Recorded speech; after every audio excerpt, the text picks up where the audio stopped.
welcome to Strictly Healthy, and this is the show that discusses all things that affect us in our health, whether it's emotional, mental, physical, those things, even business health we will be discussing. But today I have a very special guest, Dr. Gail Pearson, who is coming to us from New Zealand, and she's going to share some of her tips and things that she wants to share with us regarding our physical health. And we're talking about how to boost your internal defense system.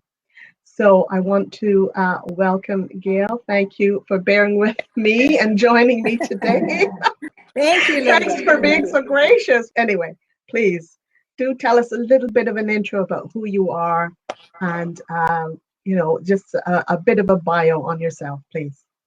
Thanks, Linda, and welcome everybody. And it's from the sunny New Zealand today. I know we're coming into summer and you're going into winter, so it's quite different, but here we are ready to roll.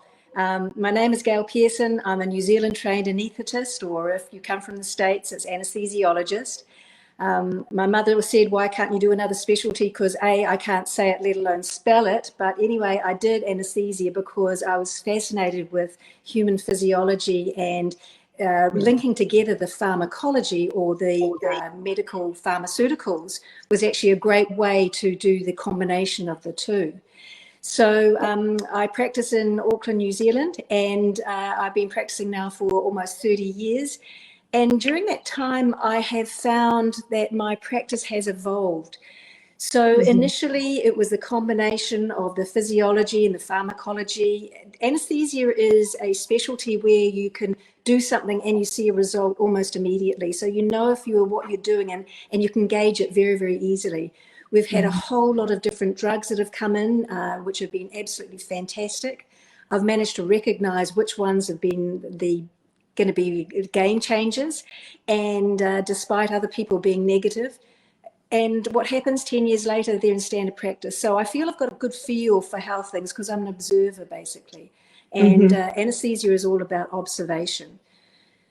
And when it's interesting, Linda, that you're talking about emotional health, because what I'm finding more is that a lot of my anesthesia practice takes place in the room before they even come into the theatre. Yes, I was wondering about that. Yeah, because often what you've got to do is number one, they've got to have your trust, and you've got a very limited time to be able to get that. I mean, basically, you're going to paralyze these people, you're going to make them unconscious, you're going to look after them when they have no bodily functions and no control whatsoever. So it is a biggie for a lot of people, and a lot of people are very fearful. And then they've got all the other stuff that's going on in their lives as well. So I feel my job is to really make them relaxed, make them feel as if they are in control, that they're not just sort of someone next in the line. So it's a very personalized approach that I have. And I try and get to any fears that they have very quickly and to work through those fears with them.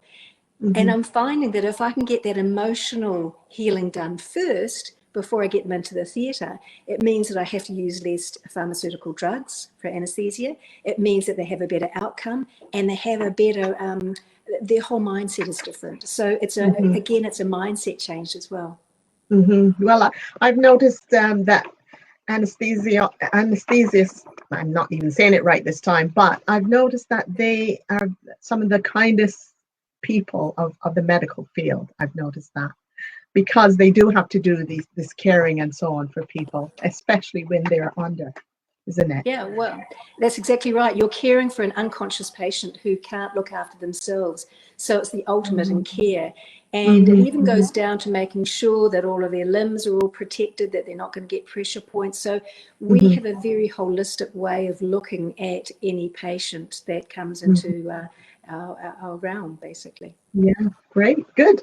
So let's get stuck in then to some of the questions.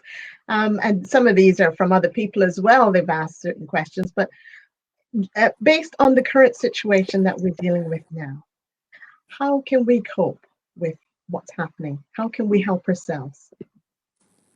Linda, it's all about going back to basics, and it's all about an approach which is a very common sense approach. And let's look at it at what we can actually control and what we can't control. So can we control walking outside in the fresh air. We get exercise, we get good air, as long as we're not in a polluted place.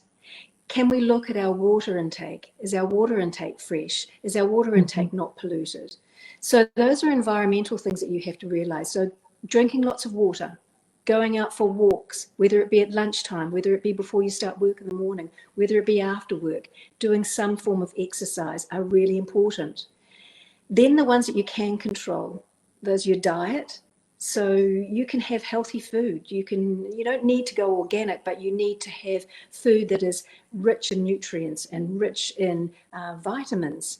So decrease the fatty foods, decrease the takeaways, decrease the McDonald's, increase your fresh fruit and veggies. That's a biggie for keeping your immune system strong.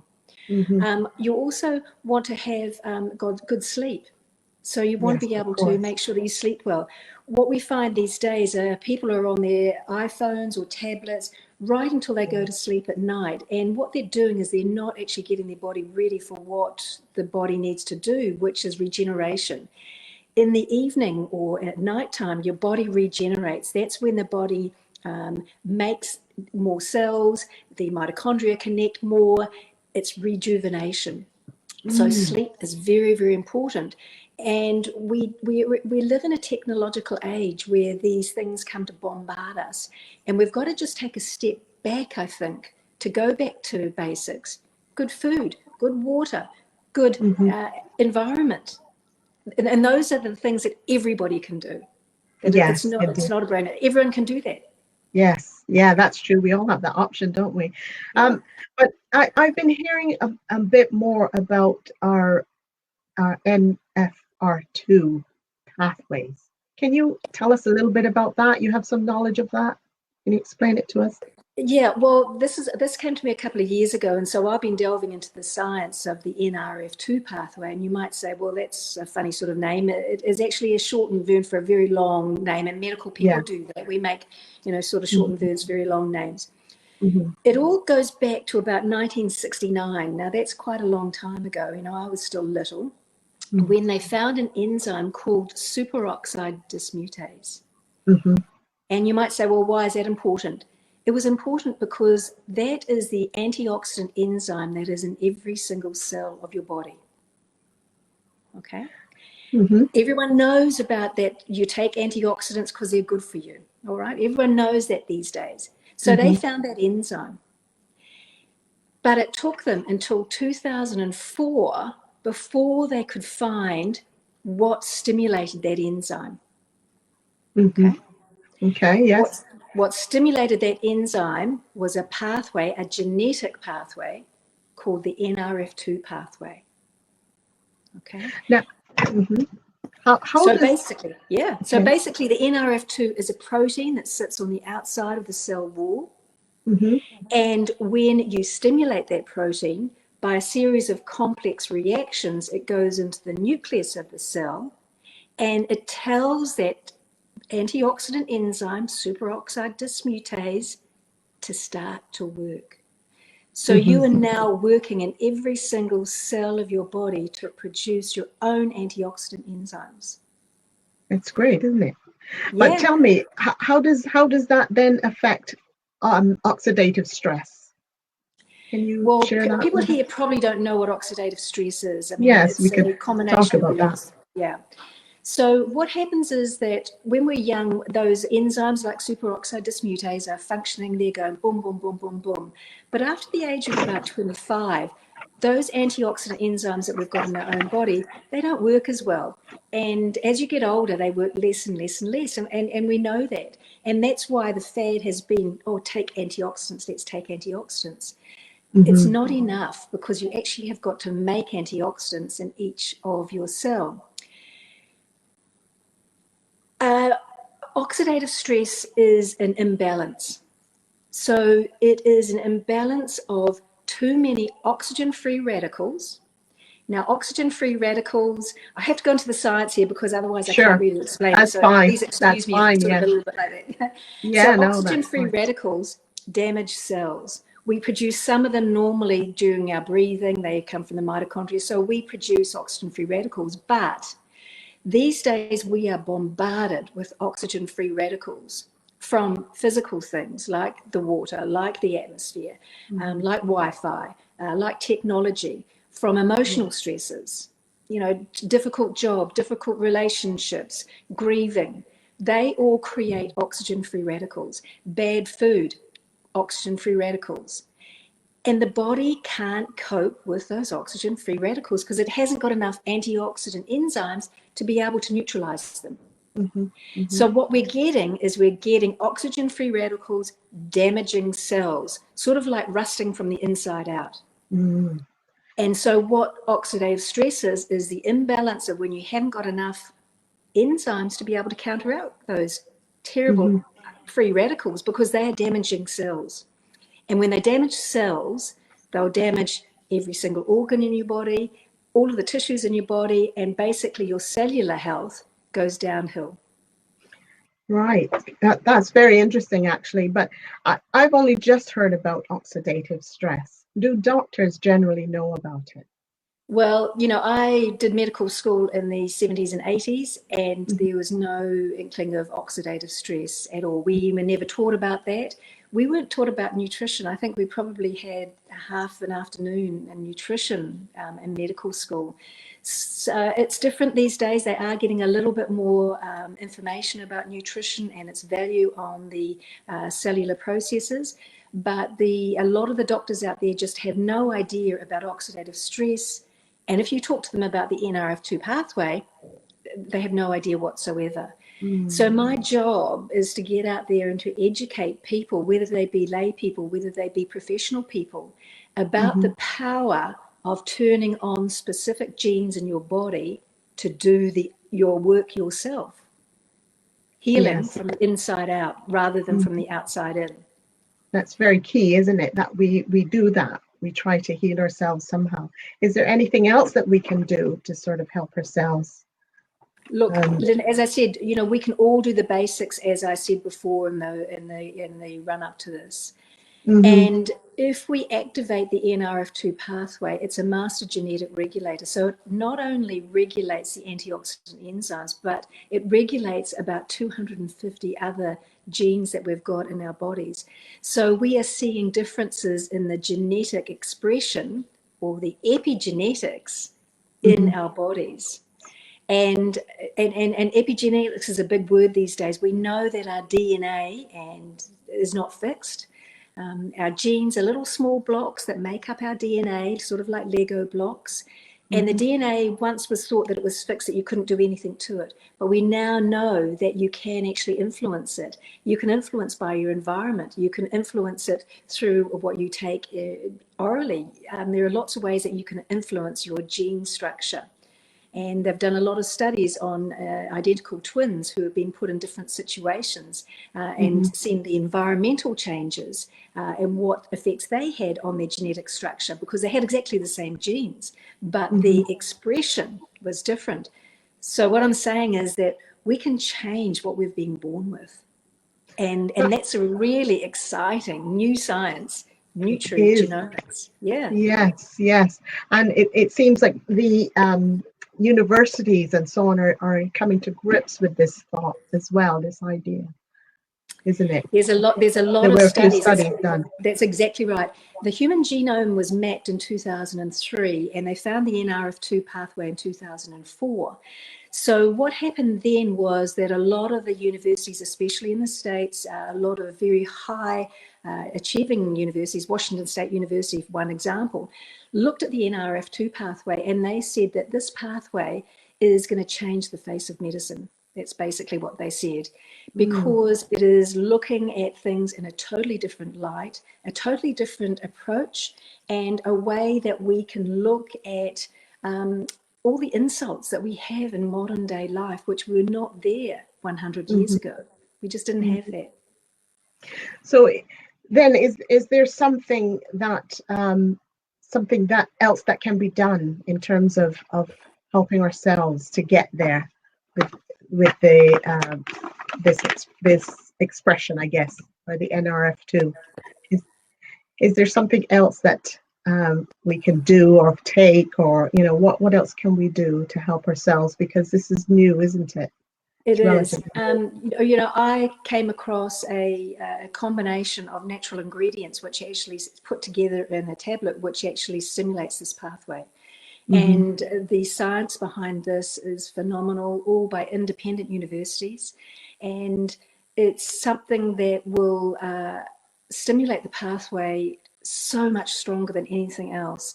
And they've compared this to things like greens, like broccoli and kale. And we know, and your mum used to know that, you've got to eat your greens. Yes, and indeed. We know that the greens stimulate also the Nrf2 pathway. But if you use herbs in a certain combination, and that's what the research has all been about, they can stimulate that Nrf2 pathway so much more than just eating green veggies. And we have the science behind it to back it. I think that's what's exciting. nutrigenomics, isn't that a term that's been bandied about as well?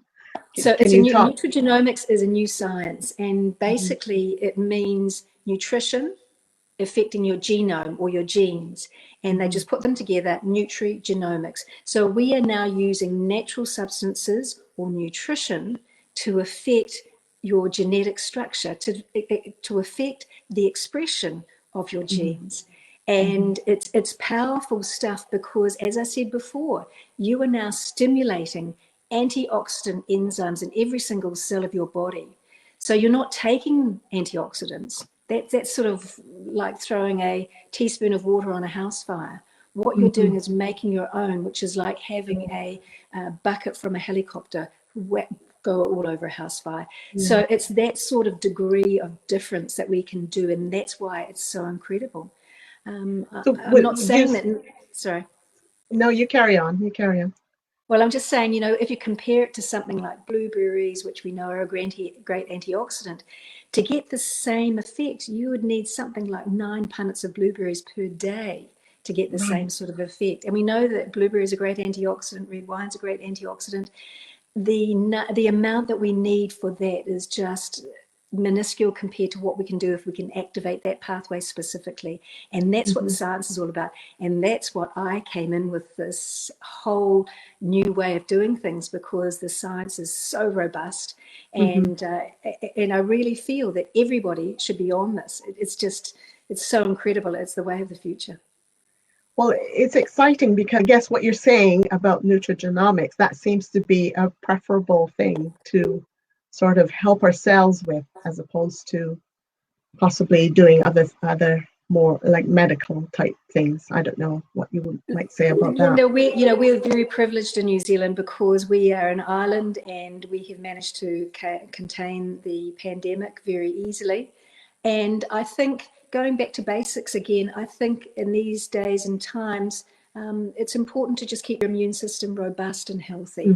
And you can do that just with very much the basic things of good food, good water, good environment, less stress, and Nrf2 activation, because all of those will make you healthy. And that's what we're looking for. We're looking for cellular health, and we're looking for prevention. And that's what the Nrf2 protein does. So it not only, as it is in the outside of the cell, any insult that comes towards the cell, it will start to repel it even before it does any damages to the cell. So the Nrf2 protein is actually a very, very powerful protein, and works not only to neutralize, but also it will prevent anything that's coming in that's actually going to damage your cells. So it's exciting. And yes, it really does sound exciting, something new coming on board, so to speak.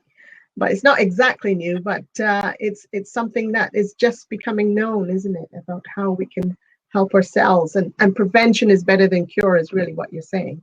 Exactly.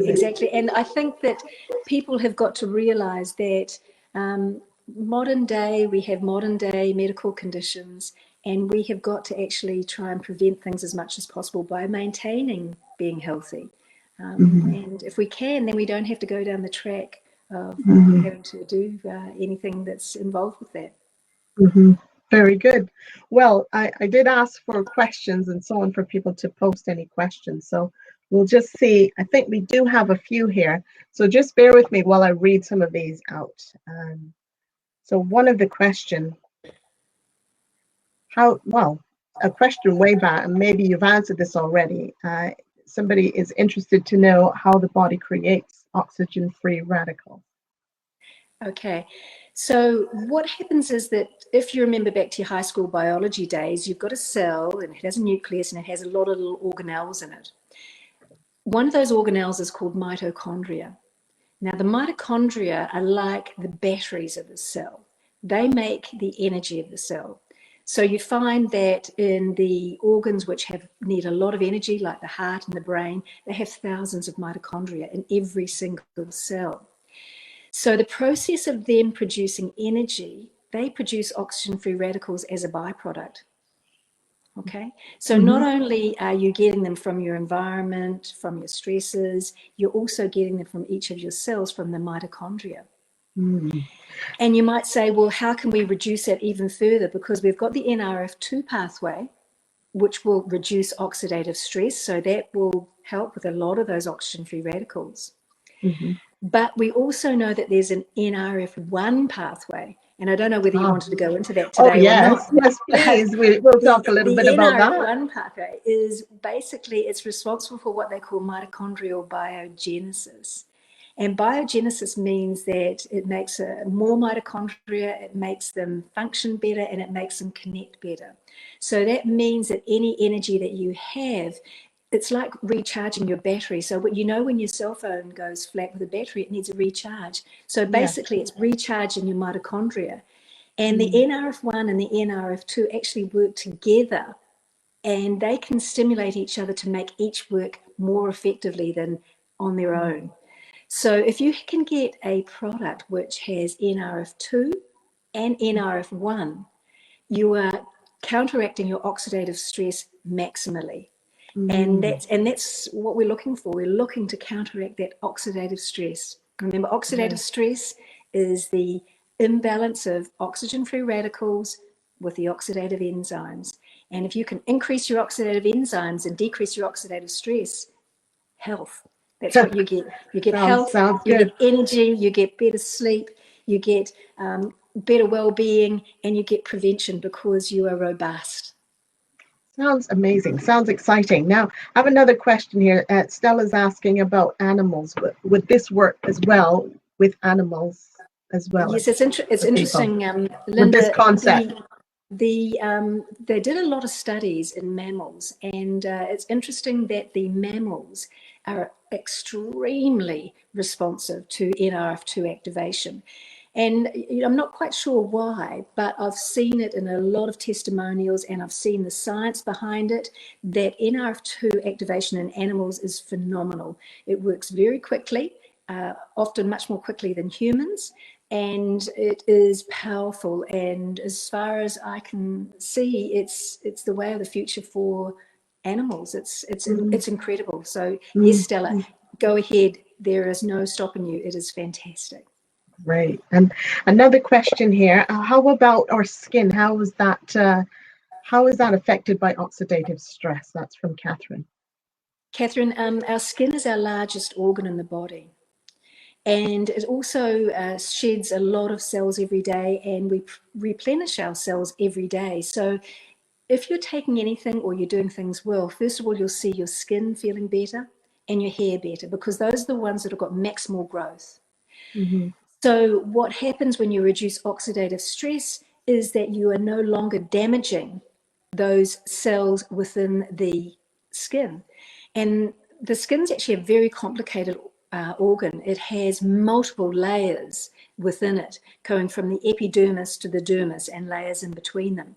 So if you can change the genetic structure in those layers by decreasing your oxidative stress, what you'll find is that you will get skin that's radiant, that is well moisturized, that is less wrinkly, that actually glows and looks phenomenal, because you are getting to the root cause of damage to that skin. Good. Great. Now let's see, we've got another question here. How does non-organic food affect our health? It really It's from depends Patricia. on, yeah, Patricia, it really depends on what it's got in it, and where it's come from and what they've added, for example, pesticides, herbicides. So if you're having food that contains a lot of those things, like the pesticides and herbicides or additives, what you'll find is that increases your oxidative stress, because they're poisons to the body. And, you know, if you don't get rid of them, and if you don't know where your food's coming from, you are exposed to that. All of our foods in the supermarket often wrapped in plastic, and we don't know where they've come from. You know, even the country of origin sometimes is a little bit murky. And how do we know how they've been produced? Have they been, has the earth been flat scorched with pesticides in order to get these crops? Have they been sprayed incessantly with things? So it's really important that we know exactly what our food is. And that's even if it's organic. So it can be labeled organic, but we need to actually know that it is free of all of those additives. So it is definitely important, because some people say, well, is that necessary to have organic foods? But you've sort of explained it just now. It's better. You know, it is better, and it will reduce your oxidative load. So you will not get as many oxygen-free radicals. And it's like having, you know, good relationships and laughter and fun. They reduce your oxidative stress as well, because your mindset is different and you feel part of a community. So those are all things that you can reduce oxidative stress. We know that if you lie down on the couch all day and eat fast food and watch TV and don't exercise and just then be on your tablet the whole day, you're not going to be healthy. We know that. I hope my husband's listening to this. Oh dear, probably embarrassed him now. Well, no, it's all about education, Linda, and you know, it's about moderation as well, and it's about balance. So I'm not saying that everyone has to go out there and, you know, run for 10 minutes each day. I'm saying that, you know, do whatever you can do, what's appropriate for you. You don't have to eat all organic food. Yes, that's the best. That's the absolute ultimate.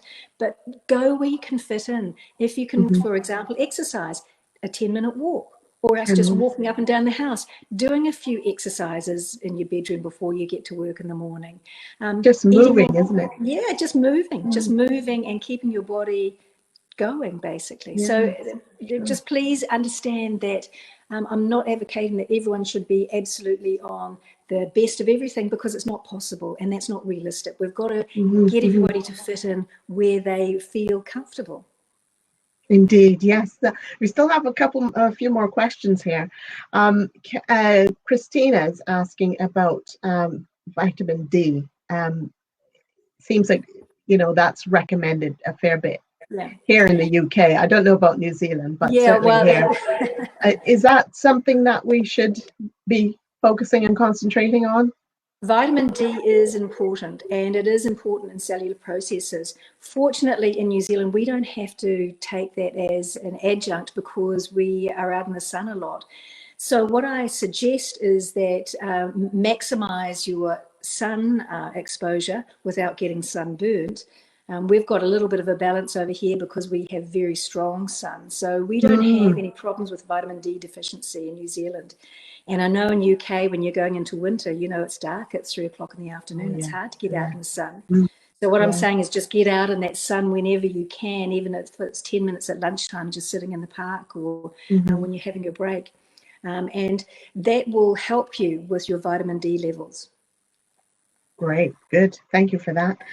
Now, another question.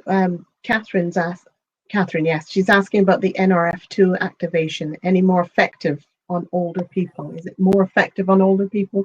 Can they benefit? Absolutely. And it's interesting that they actually find that they get more benefit, because as I explained, your as you age, your antioxidant enzymes go down. And so when you're 80, they're much less than when you were 40, for example. So as you get older, you can actually get a lot more benefit, because they've done a blood test, or they did a study on people who were age 30 and people who were age 80. And so what they did is gave them this combination of herbs, and which is an Nrf2 activator, took a blood test every day, in 30-year-old and an 80-year-old, at the end of a month, the levels of oxidative stress in both of those age groups were the same. So the 80-year-old levels of oxidative stress had gone back to a 30-year-old. So what does that mean? It means less cellular damage. It means less aging. It means having a healthy health span. And that's what I really like people to take away from this. We're talking about health span, not lifespan, health span, so that you can live healthy for as long as you want rather than living long but not healthy. Health span is very, very important. We're saying about lifespan and health span between the two types of people. So basically, you know, when you are older, you want a healthy health span, not a lifespan. So you want to live to whatever you want to do for as long as you can. And it's sort of, we don't want to do a graph like that from birth to death. We want to go like this and then come down. So we want to live as healthy as we possibly can for as long as we possibly can. Yes, yeah. Great. I thank you very much, Gail, for joining us today.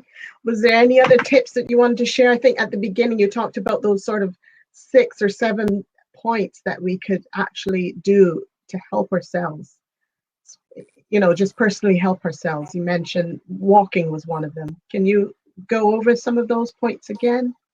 Yeah, look, when I do a lot of talks, I talk about the 6 best doctors. And then I'm the 7th, but I don't really think that I've got much to offer in terms of that. But everybody can maximize their exposure to good fresh air, fresh water, sunshine, good sleep, good diet, and exercise. Yes, okay. yeah. It's a very easy thing to do, and amazing. And just do it at your pace and however you can actually contribute to that. That's great. Thank you very, very much, Dr. Pearson. I just want to say thank you for joining us today on Strictly Healthy. If you found any value in what you've seen today or heard today, please get in touch. You can either drop a message in the chat, or if you would like to get in touch with any suggestions or points or tips with what you'd like to hear a bit more about on this show.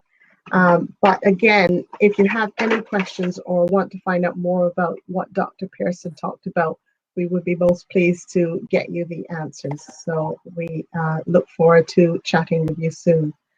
And yes, that's great. That's our lot for today. Thank you for joining us. Bye for now.